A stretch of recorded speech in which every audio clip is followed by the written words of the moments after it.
Yes guys, welcome back to another Fantasy Football Fix YouTube video. My name is FPL Nacho and we have a cracker of a video for you today where I'll be revealing my Game Week 5 team. Have I sold Bruno Fernandes to Son? That is the big question.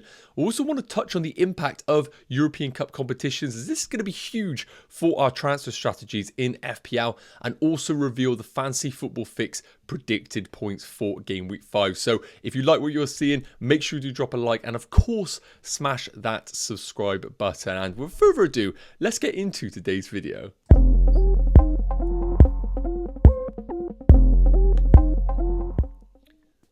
So first up, I wanted to touch on the Newcastle defenders, as I know they are a really big hot topic going into Game Week 5. Now, for those that don't know, Newcastle come into a really nice Premier League fixture swing. In the next four, they have Brentford at home, Sheffield United away, Burnley at home and West Ham away. Previously, I don't think anyone's really been considering Newcastle defenders, but now is the time to consider them. And with a lot of teams not keeping clean sheets in general, I think we are looking for those alternative options. And Botman, Shah and Trippier are the ones that are raising their hands in the Newcastle defence. Now, it's worth noting, I haven't included Dan Burn in this selection, and the only reason being is I do get the inclination that Lewis Hall is eventually going to get a little bit of game time in this Newcastle team. I have a feeling Eddie Howe is going to start integrating him in slowly. Obviously, Newcastle fans that were wrong there, let me know your thoughts in the comments. But we have a real interesting sort of price range of the Newcastle defenders. We have Botman at 4.5, who, it's worth noting at the time of recording, is flagged in the game. Hopefully we'll get some updates from Eddie Howe in the press conference. Botman at 4.5, Fabian Schär at 5 million, and Trippier being the premium investment at 6.5. Now, naturally, Trippier is the highest owned at 30%, Botman at 13.9, and Schär being the real differential at 2.5% ownership. Now, it's worth noting, the underlying numbers for Newcastle haven't been good so far this season. Trippier has an XG of 0, while Botman is Schär 0.04 per 90. But naturally, Trippier is leading the way for expected assists at 0.15 per 90. But again, nothing really to scream home about. I would like to see them numbers really higher than that for me to consider spending 6.5 on someone like a Kieran Trippier. Now, what I want to touch on quickly is the expected goals conceded for Newcastle as a team per 90 being 1.29. And these are good underlying numbers here. I think we've all looked at Newcastle's results and thought, oh, they're looking a little bit ropey right now. But the numbers have still been pretty decent as a team. So I don't want people to panic about Newcastle as a defensive team. Yes, the Liverpool game is a little bit of a skew on here because they were playing against 10 men, and I would expect their expected goals to have been a little bit higher if they were playing against an 11-sided game with Liverpool. So it's worth noting, these are a little bit skewed, but I think Newcastle is still a good investment. My main worry for Newcastle, and we're going to come on to the next slide regarding this, is the fixtures for them. They, of course, have Champions League and a group death against the likes of PSG, Borussia Dortmund. They're going to have to play their best 11 week in, week out. And I think this is going to stretch the Newcastle team and in particular that defence. So I think Newcastle are good investments. If you have the money available, Trippier is the route to go for.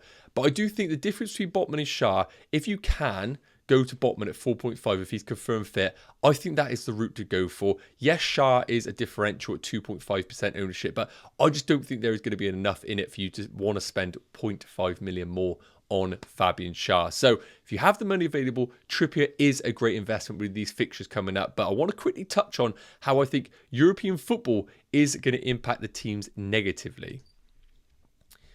Now, as we discussed, Champions League, Europa League and Conference League is going to be back between game weeks 5 and 6. And what I've got here is a bit of a fixture ticker here based on what the teams have. Now, I've only touched on Arsenal, Brighton, Man United, Newcastle and West Ham. But it's also worth noting, this is going to be the same for the likes of Man City, for the likes of Liverpool, who are obviously in the Europa League, and of course Aston Villa. So there are other teams that this does impact. But as I discussed in regards to Newcastle, they play Brentford this weekend, followed by a Champions League fixture away against AC Milan midweek. Then they have Sheffield United away in game week 6, EFL Cup against Man City, then game week 7 at home against Burnley, followed by PSG midweek. So this is a tough run for Newcastle, and realistically, they are playing their best team midweek against AC Milan and their best team against PSG.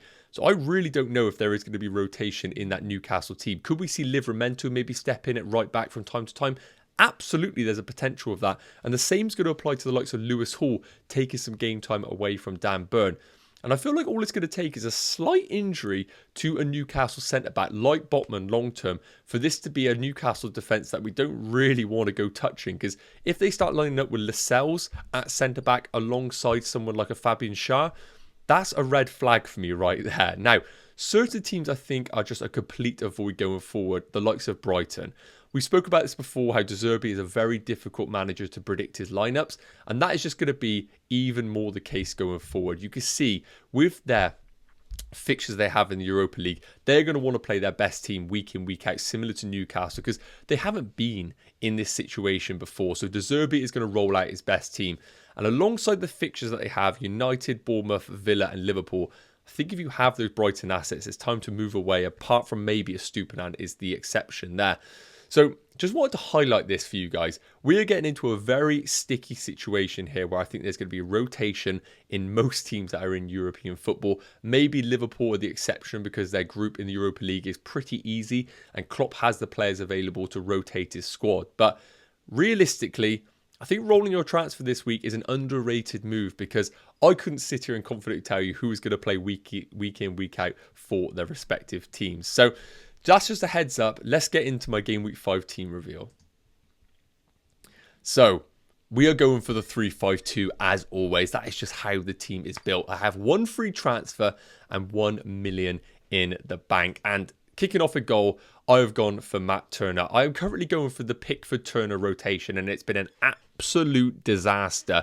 But realistically, Turner at home against Burnley just isn't the fixture for me to be making a free transfer. Now, if I have 2 free transfers available, then I might have been tempted to make that goalkeeper move, but realistically, I just cannot justify it. Now, for those that are on the Turner combination, it's worth noting Forest have signed a new goalkeeper, which is going to be direct competition for Matt Turner going forward. So there will be issues with Turner in the foreseeable future. But for this game week in isolation, I think he's a perfectly fine start. Now, moving into the defence, Ruben Diaz was a player that I brought in game week 4, and I'm not necessarily too happy having him in the team.